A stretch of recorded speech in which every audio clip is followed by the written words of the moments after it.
In the past years, personal computer platforms such as Windows, Mac, and Linux have had a boom of indie game releases, and it's been a sort of a golden age for indie developers. The reason for the releases on PC is that these platforms are more accessible to independent game developers than video game consoles, while also being more financially viable. With Windows there was Steam, and Steam was pretty open and anyone would publish for that platform. After the introduction of Greenlight, however, it's been way tougher for indies to get in there. Aside from the basic development costs of making a game, developers on consoles such as PlayStation 3 and Wii and Xbox 360 must pay a fee to license the required development kits from the console manufacturer. This also includes yearly developer fees and a percentage of the game's net profit. Because your game will be released on the platform and have their name on it, there is an approval process on each respective console, which varies in requirements and strictness. Of these three, Xbox offers indie developers a $99 a year Creators Club membership for Xbox Live indie games, which is by far the cheapest. The downside is that Microsoft takes a cut of 30% of all sales, and that you have a limit of how many Microsoft points you're allowed to sell your game for, and the amount of points is dependent on the file size of your game. Now this might sound horrible, but take in perspective that it guarantees you food into developing games for Xbox. If your game is good and people like it, odds are it gets picked up by a publisher, and if it doesn't do any good, it will not done that in retail either. The alternative is to pay for a software development kit license that ranges from $2,000 to $10,000 for the different consoles, each. Even if you got that kind of money, you're not guaranteed to be granted the development kit. First, you need to be a registered developer with a console manufacturer, such as Sony, Microsoft, or Nintendo. This has its own set of requirements depending on the manufacturer. You could also experience that, for example, Sony wants your game to be exclusive on the PlayStation 3 for a short period or indefinitely, because you're licensed with them first, which prohibits your intended cross-platform release for the duration. When you're a registered developer and have all the hardware and software tools, you can purchase a console license from Unity Technologies for use on a per-title basis. This allows you to develop the game only once, but release it on all three platforms simultaneously. If you have a popular indie release on a PC, you can reach a wider audience by releasing it on Xbox Live Indies as well.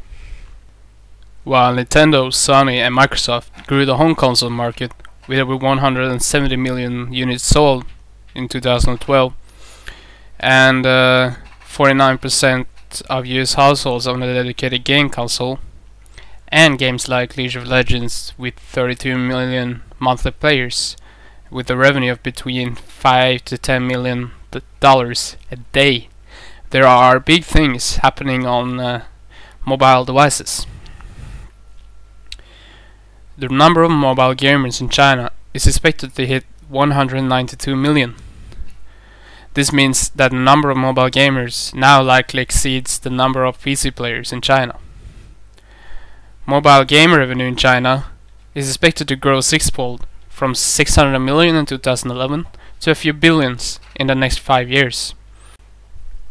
The average US household owns at least one dedicated game console, PC or smartphone, and 33% play games on their smartphones. A recent survey by PopCap in the US and UK shows that around 50% preferred their phone to PC, console or dedicated handheld gaming console like the PSP.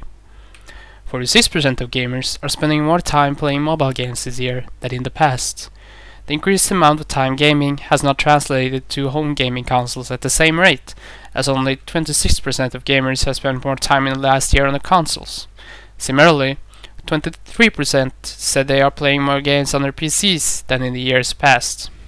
To set the mobile growth in perspective, we can look at iOS and Android device activations. The holiday week of 2012, over 50 million iOS and Android device activations, and 1.76 billion app downloads. Tablets accounted for more than one-third of Apple smart devices sold last quarter, with 14 million iPads versus about 27 million iPhones.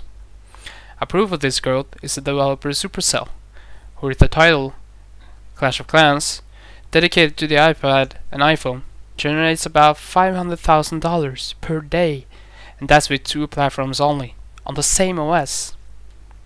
Online/mobile games stood for 49% of global video games revenue in 2012, a staggering 31 billion, and doesn't stop there.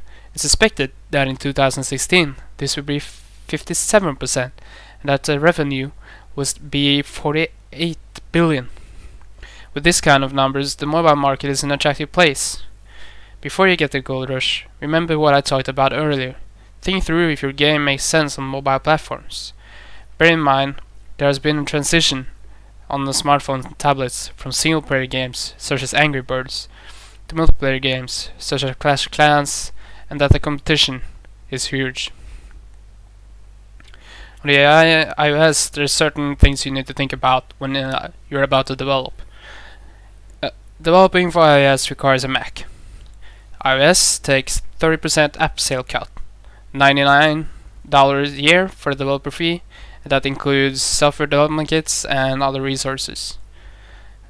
On the App Store, you don't get any payout before your app has sold for $250.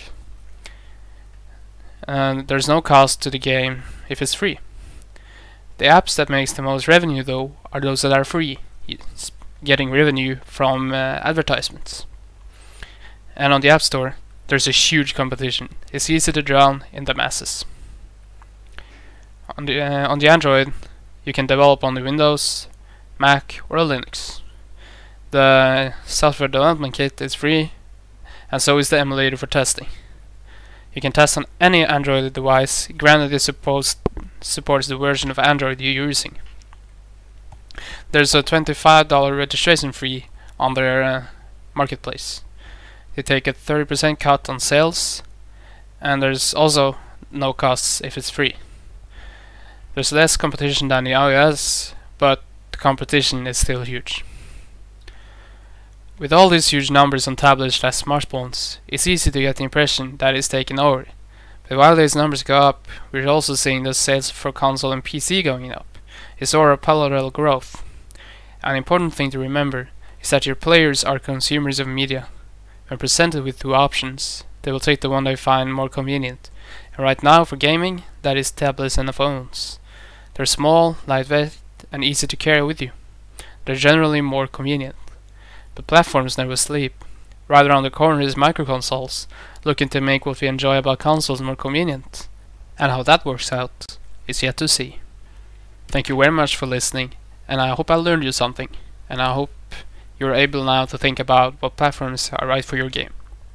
My name is Karstein, aka Wamic, and thanks again for listening.